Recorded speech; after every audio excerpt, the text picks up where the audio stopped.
चुड़ैल कौन बनता है? पुरुष बनता है भूत। पुरुष मर जाए, गलत काम करे तो भूत बने, प्रेत बने, पिशाच बने, ब्रह्म राक्षस बने। परंतु स्त्रियां क्या बनती हैं? स्त्रियां जैसे मर जाएं और गलत काम के करके मरें, जैसे मुस्कान मरी, अब वो मतलब अभी जेल गई ना, अब यदि जब मरेगी अपने टाइम से क्या बनेगी वो? उसका फिक्स हो गया पीपल, एक बिल्कुल आस पास कहीं चुड़ैल बनेगी बनेगी वो। पति को मार दी ना उसने, है? कौन? तुम्हारी पड़ोसन? उसने ही मार दिया पति को, तो वो भी चुड़ैल बनेगी। मतलब जो अपने पति को मार के ड्रम में पैक करें सब चुड़ैल बनेंगी, फिक्स। और जो सास को परेशान करती हैं वो भी चुड़ैल बनती हैं। है क्या सही बनती हैं? हाँ।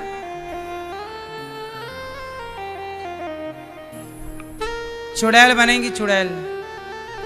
सास की सेवा करना मन लगा के, ससुर की सेवा करो, बूढ़ों का सम्मान करो और पति की भी सेवा करो।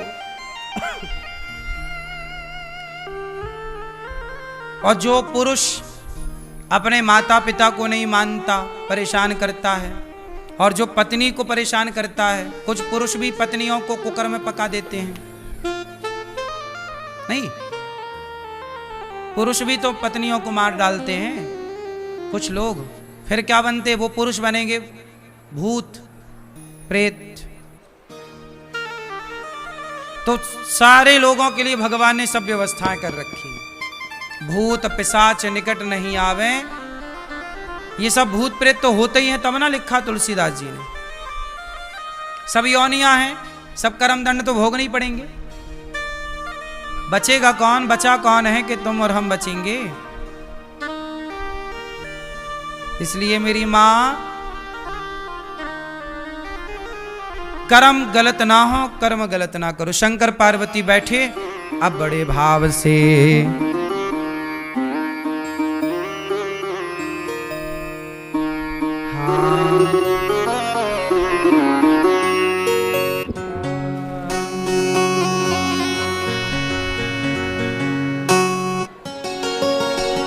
बंदऊ बाल रूप सोई रामू, सब सिद्धि सुलभ जपत जसि नामू। मंगल भवन मंगल हारी, द्रवहु सुदशरथ अजीर बिहारी।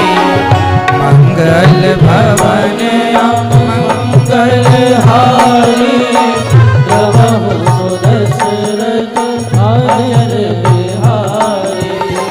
करे प्रणाम राम ही त्रिपुरारी, हरषि सुधा सम गिरा उचारी। हरि प्रणाम राम ही त्रिपुरारी, हरषि सुधा सम गिरा उचारी। मंगल भवन मंगल हारी, द्रवहु सुदशरथ अजीर बिहारी। धन्य धन्य गिरिराज कुमारी, तुम समान नहीं कोपकारी। धन्य धन्य गिरिराज कुमारी, तुम समान नहीं कोपकारी। मंगल भवन मंगल हारी, द्रवहु सुदशरथ अजीर बिहारी।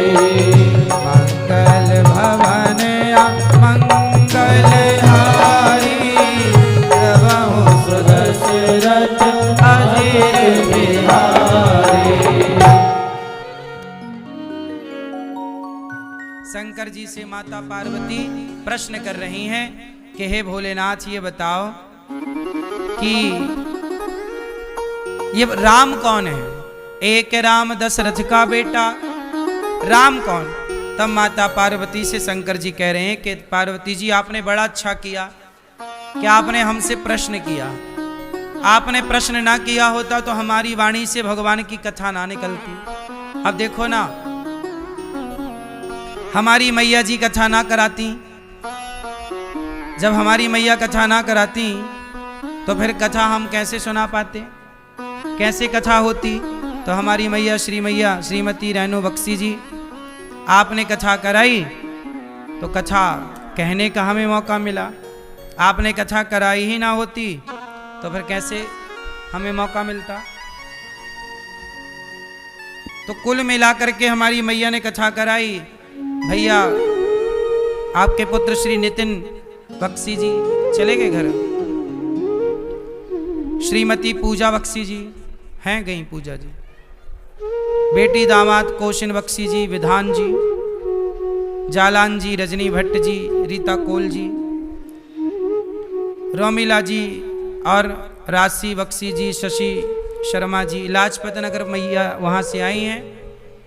और मैया हमारी श्रीमती रेणु बख्शी जी बड़े प्रेम से राम कथा करा रही हैं, तो हम लोग सुन रहे हैं। हमें भी देखो भाग्य मिला, हम रोज भगवान भागवत की कथा सुनाते हैं, हमें भी कभी कभी राम जी का गुणगान गाने का अवसर मिलता है। तो मैया की कृपा से, मैया के द्वारा राम कथा मैया ने कहा तो लो हमें भी भगवान की कथा कहने का मौका मिला। हमारी भी वाणी पवित्र हो रही है भगवान की कथा से, आपका भी हृदय पवित्र हो रहा है भगवान की कथा से। तो कथा दोनों को पवित्र करती है, श्रोता वक्ता दोनों को। इसलिए अपने कानों से भगवान की कथा सुनना सीखिए और जब भी बोलिए तो भगवान की चर्चा ही करिए। अब शंकर जी और पार्वती जी बैठे हैं और प्रेम से दोनों एक दूसरे को प्रश्न कर रहे हैं। अब शंकर जी प्रेम से प्रार्थना कर रहे हैं, मंगल भवन अमंगल हारी, द्रवहु सुदशरथ अजिर बिहारी। अब प्रार्थना करके मंगलाचरण करके शंकर जी पार्वती जी की प्रशंसा कर रहे हैं कि आपने प्रश्न करके हम पर बड़ा उपकार किया।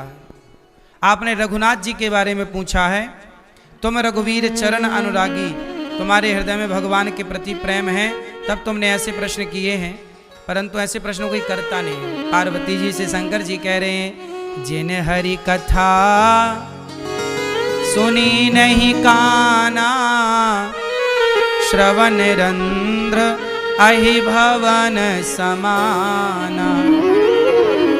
जिनकी कथा, शंकर जी कह रहे हैं पार्वती जी से, हे पार्वती, जिनके कान भगवान की कथा नहीं सुनते, उनके कान नहीं है, चूहे का बिल है।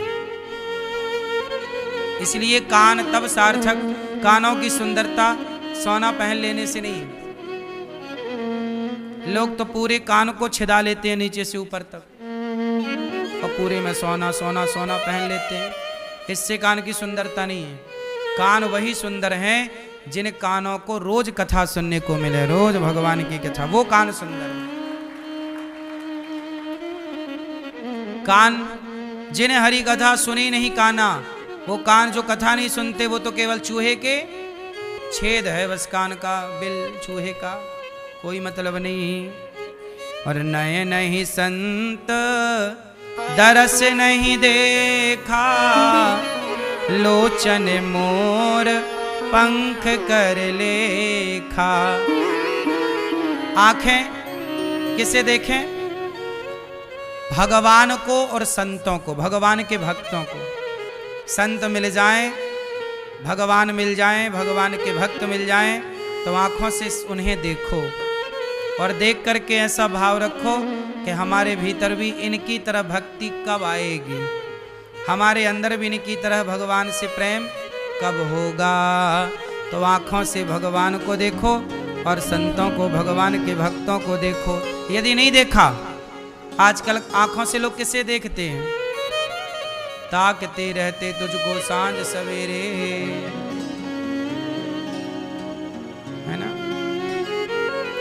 आँखों से लोग क्या देख रहे हैं?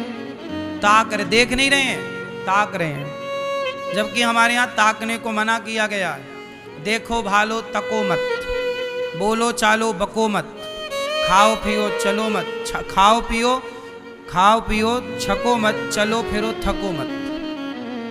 लेकिन जो मना किया जाता आजकल लोग वही करते हैं। आजकल लोग देखते नहीं, घूरते हैं, घूरते रहते तुझको सांझ सवेरे। क्यों मैया?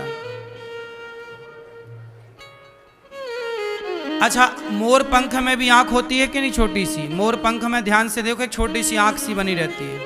तो जिनकी आंख भगवान को नहीं देखती, वो आंख वैसे ही है जैसे मोर पंख की आंख है, बस कुछ कर नहीं सकती वो आंख। इसलिए आंखों की सुंदरता तब है जब इन आंखों से भगवान को देखकर उनकी छवि मन मंदिर में बसा ली जाए।